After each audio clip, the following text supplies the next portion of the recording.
di catering Hashfood. Ini nak serah lauk yang kami bawa untuk jamuan hari ni lah. Di Dewan Impian Unggul Ikan Batu untuk 1,000 tetamu. Salah Yang ini gulai daging dengan ubi. Gulai daging dengan ubi. Okey. Ini ayam masak merah. Ayam masak merah.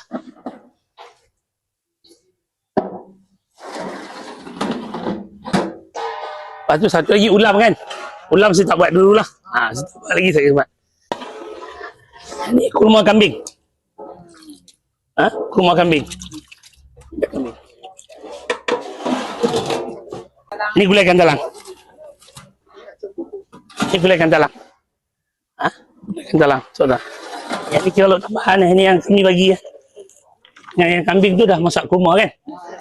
Yang ni saya masuk kemudian lah. Saya tengok macam mana kemudian.